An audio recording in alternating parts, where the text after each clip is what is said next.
Vamos para João novamente, agora é o capítulo 5, tá? Vamos pular do 4 para o 5.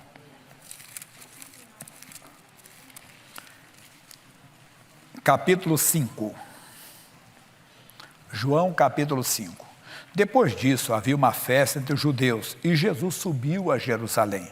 Ora, em Jerusalém, a próxima porta das ovelhas, um tanque chamado em hebreu Betesda, o qual tem 5 alpendres. Nestes jazia grande multidão de enfermos, cegos, coxos e paralíticos, esperando o movimento das águas. Porquanto um anjo descia em certo tempo ao tanque e agitava a água. E o primeiro que ali descia, depois do movimento da água, sarava de qualquer enfermidade que tivesse. E estava ali um homem que havia 38 anos se achava enfermo. E Jesus, vendo este deitado e sabendo que estava nesse estado havia muito tempo, disse-lhe: queres ficar são? O enfermo respondeu-lhe: Senhor, não tenho homem algum que, quando a água é agitada, me coloque no tanque. Mas, enquanto eu vou, desce o outro antes de mim. Jesus disse: levanta-te, toma a tua cama e anda. Logo, aquele homem ficou são e tomou a sua cama e partiu. E aquele dia era sábado. Você vê que o que ele precisava não era de algo, aqui é um relato, se era verídico, se foi um caso que uma pessoa foi curada e criou-se, né, vamos dizer assim, esse costume ou essa notícia. Bem, não vou entrar no mérito aqui não. O caso é que você não está precisando de um anjo que vá tocar em você. Às vezes alguém diz: olha, pastor Jaime, eu estava orando, eu senti como uma mão tocar em mim. Já ouviu alguém falar isso? E tem gente que está esperando essa mão de novo. Não vai funcionar. Ele foi um caso, foi uma coisa extraordinária. Note isso, percebam. Às vezes alguém diz: olha, pastor Jaime, quando eu estava orando eu senti um calor, eu senti um fogo. E tem gente esperando esse fogo descer também. Outro diz: pastor Jaime, eu senti um gelo, um vento. Né? O missionário Henrique Soares mesmo, ele tinha astigmatismo, usava óculos, e quando ele ficou curado, ele sentiu um vento passar sobre os seus olhos. Aí tem gente que fica esperando esse vento. Não, o que você tem que prestar atenção é no que o Senhor fala. A direção para aquele homem não era a direção que ele deu para outros. Às vezes Deus dá a direção. Você vê o caso da senhora aí. Deus deu a direção dela fazer o corredor dos milagres na casa dela. Deu a direção ao missionário de abençoar a água. Você tem que ficar atento à direção que Deus dá. Nesse caso aqui, Jesus não cuspiu no chão, Jesus nem tocou no homem. Olha o que ele está dizendo aqui. Diz: levanta-te, toma a tua cama e anda. O homem tinha que não só se levantar, tomar a cama e andar. Quer dizer, tinha que colocar a fé dele em ação. Isso é importante. Você prestar atenção na direção que Deus dá. Bem, por que falou que aquele dia era sábado? Ele ficou curado. Logo o homem ficou são, quer dizer, curado, tomou a sua cama e partiu. Aí, versículo 10. Então os judeus que disseram àquele que tinha sido curado: é sábado, não te é lícito levar a cama, quer dizer, os religiosos. Ele respondeu-lhes: aquele que me curou, ele próprio disse: toma a tua cama e anda. Perguntaram-lhe, pois, quem é o homem que te disse: toma a tua cama e anda? É profundo. Peraí, você foi curado de quê? Aí eu era paralítico. Eu estava há 38 anos sem andar. Você sabe que tem um costume, dizem que aqui nesse tanque de Betesda, as pessoas são curadas. E olha, eu durante 38 anos esperava, ninguém me ajudava a entrar quando sempre que dizia que o anjo estava agitando a água, eu não conseguia entrar, ninguém me ajudava. Chegou esse homem e disse: queres ficar são? Eu disse: quero.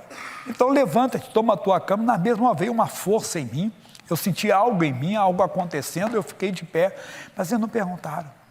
Eles não perguntaram do que te curou. Entenda o que ele está dizendo aqui. Olha o que eles responderam, disseram assim. E eles responderam: aquele que me curou. E perguntaram-lhe: pois quem é o homem que te disse: toma a tua cama e anda? O que eles deviam perguntar? Quem é o homem que te curou? Ou quem curou de quê? Você tinha o quê? Mas eles não quiseram saber. A religião cega a pessoa. Que a pessoa discute, entenda bem, com o tempo que eu tenho no Evangelho, eu já vi gente.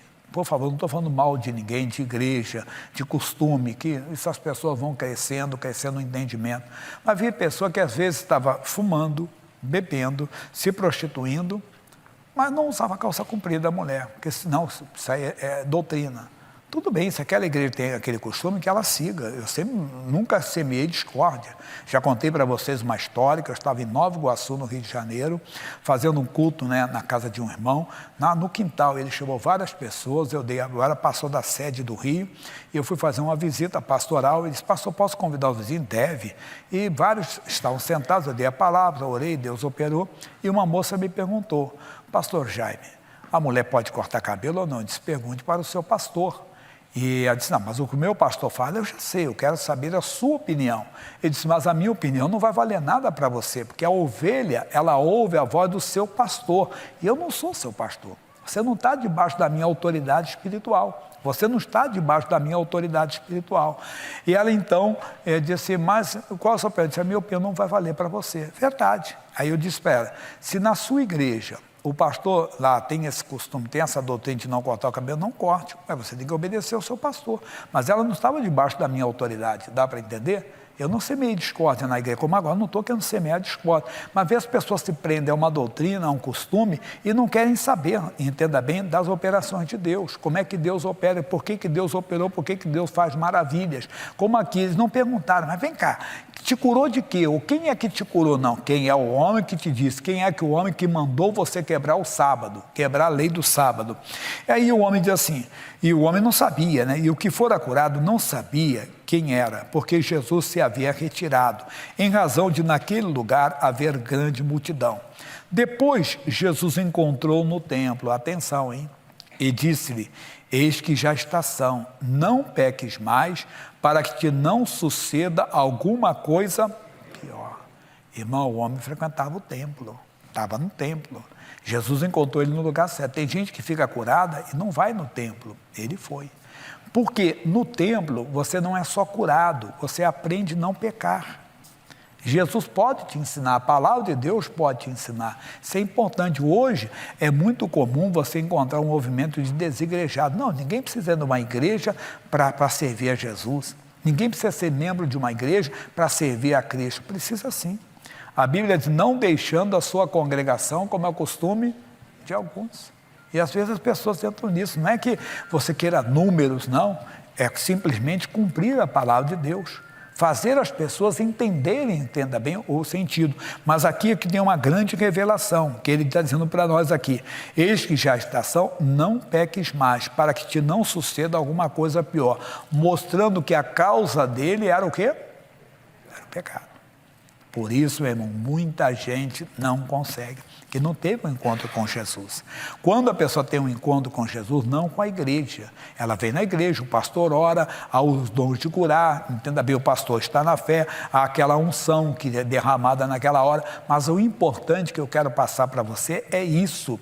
Você deve estar no templo, aprender a não pecar, sabendo que o pecado gera morte, gera a separação de Deus, onde o diabo então pode agir livremente na vida da pessoa. Aí veio o bonito, o qual? E aquele homem foi e anunciou aos judeus que Jesus era o que o curara. Glória a Deus, é tudo para nós que nós precisamos.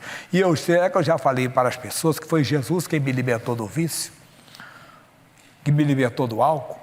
Você já falou para alguém, entenda, que foi Jesus que curou você, que Jesus que levantou a sua autoestima?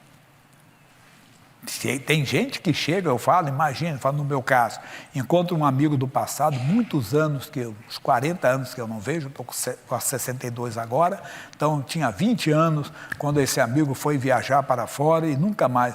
Encontrei com ele depois de tantos anos e disse: rapaz, eu estava na Escócia, eu lembrei de você, já dei esse exemplo aqui. E eu trouxe um uísque escocês do bom para você. Mas daquele bom legítimo, eu não ia esquecer do meu amigo. Aí eu, por educação, né, eu vou pegar, não, e amigo, eu não bebo. Ah, mas que isso? Você não está sabendo, não? Aí eu aproveito e falo, entenda. Você não sabia que eu tive um encontro com Jesus, Jesus me fez uma nova criatura? Verdade? Ah, não, pastor, por ser educado eu vou pegar aquilo. Não, eu vou aproveitar para falar que foi Jesus que me libertou do vício. Jesus me libertou do álcool, entende? Outro encontra a pessoa, imagine, esse homem não andava, agora estava andando. Imagine ele no templo, pessoal. Quando ele chegou lá, devia ser uma pessoa, entenda, todos conheciam aquele homem. Meu irmãozinho, qual é a nossa mensagem? Nós precisamos estar no templo, temos que aprender a não pecar, mas precisamos de ouvir a voz de Deus. Pelo que se vê aqui, não estou querendo acrescentar nada à Bíblia, que ele era uma pessoa que estava ali, entenda, não sei se havia o dia certo para aquela cerimônia da água ser movida, quando o anjo descia, mas era um homem que frequentava o templo. Mas você vê quantas pessoas estão frequentando o templo, mas não são curadas. E algumas vivem no pecado. Então, no templo você ouve a voz de Deus para você se levantar, como agora as pessoas testemunharam, como essa senhora que tinha 20% do cérebro reduzido lá por causa do sequela do AVC, e um tempo recorde ela recupera todos os movimentos, que foi o poder de Deus que operou, foi o poder do templo, foi até ela, porque a igreja vai hoje pela televisão, pela rádio, pela internet, vai nas casas, vai nos lares, faz tudo isso, então ela teve cura, esse homem teve cura, mas teve muito mais ainda, teve um toque de Jesus, não peques mais. E toda pessoa que teve um encontro com Jesus, que frequenta o templo, ela não peca mais. Ah, pastor, é impossível. Ela não vive no pecado, porque pecar é uma coisa, viver no pecado é outra. E quem frequenta o templo, quem teve um encontro verdadeiro com Jesus, não vive mais no pecado.